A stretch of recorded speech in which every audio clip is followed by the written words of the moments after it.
Hello and welcome to IELTS Bob, your ultimate destination for IELTS exam preparation. I'm Bob, your dedicated guide to mastering the IELTS and achieving your dreams of studying, working, or living abroad. Are you overwhelmed by endless IELTS practice materials online? Don't worry, IELTS Bob has you covered. Here you'll find top-quality practice tests and expert tips to sharpen your reading skills and boost your confidence for exam day. In today's video, we'll dive into an IELTS short listening practice test with answers. Whether you're just starting your IELTS journey or striving for a perfect score, this video is tailored to help you succeed. If you find this helpful, don't forget to like, subscribe, and hit the notification bell to stay updated with the latest IELTS tips and practice materials from IELTS Bob. Let's unlock your potential and make IELTS success your reality. Are you ready? Let's get started. Now turns to Part 3. Part 3. You will hear a student talking to her tutor about a presentation. First, you have some time to look at questions 21 to 23.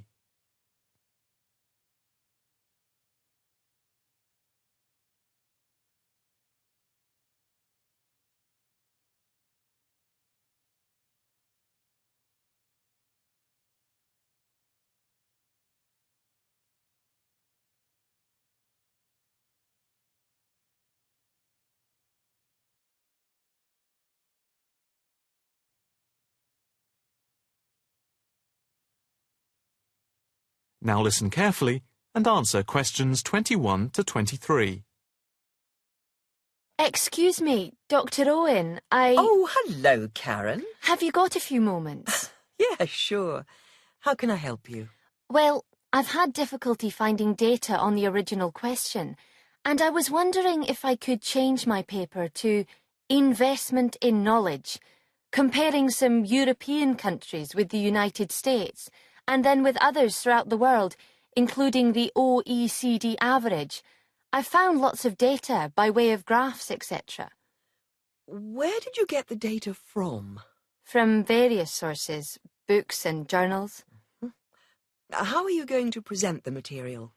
I am going to use the electronic whiteboard as suggested and do a blend of graphs, pictures, text and podcasts to illustrate my presentation. It sounds very impressive. Yes, let's hope the whiteboard works.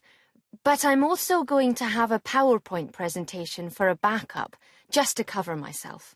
A backup is a good idea, but it's a lot of work doing everything twice. It is, but at least I'll have experience of both. Before we talk about how to use the data I've selected, could you give me the names of a few websites I should look at for more specific background material? When you type in anything to do with knowledge, there are millions of sites listed. Before you hear the rest of the conversation, you have some time to look at questions 24 to 30.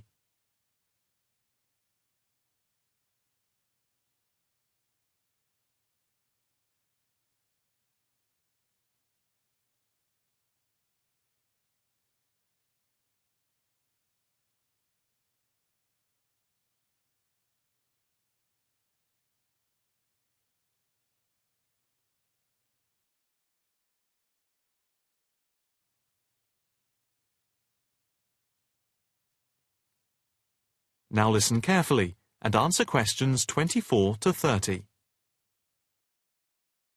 Let's see. Oh, I'll print you off this list.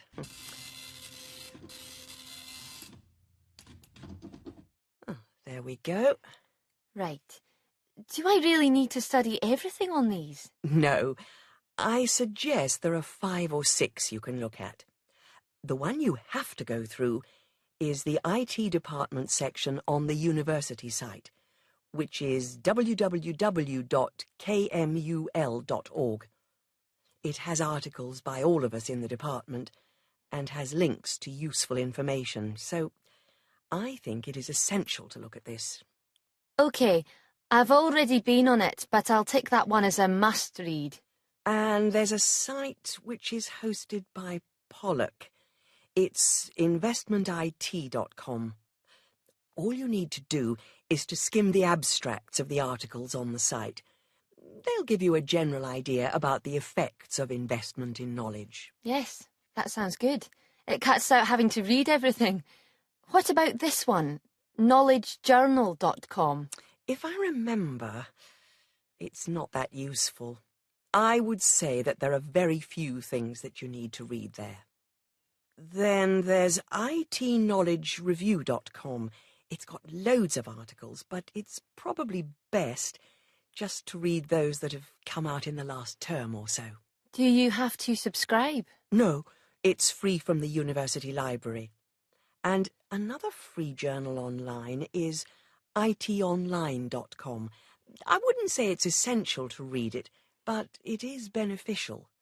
And so I think it is worth a look. If you think it's useful, there is no harm in looking at it.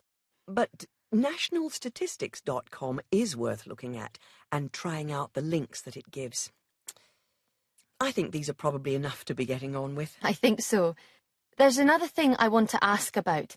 How much material should I use in my presentation? Avoid crowding the screen. If you have lots of information at one time, people will not be able to follow it and will just switch off. That's worth remembering. I've been in lectures where there was too much detail on the screen and it was impossible to read quickly. But what about visuals? Do you think it's okay to mix visuals and text? Visuals are very useful, but they must be relevant, or else people will get confused about what they mean and why they are there, and they won't pay attention to what you are saying. So be careful. From what I can see, you have the makings of a very good presentation. Thank you. That is the end of part 3. You now have half a minute to check your answers. If you enjoy this content, please like and subscribe. After subscribing, please leave a comment below saying subscribed, and we will respond as soon as possible. By subscribing, you're supporting our mission to help others achieve their IELTS goals. Thank you so much for your support.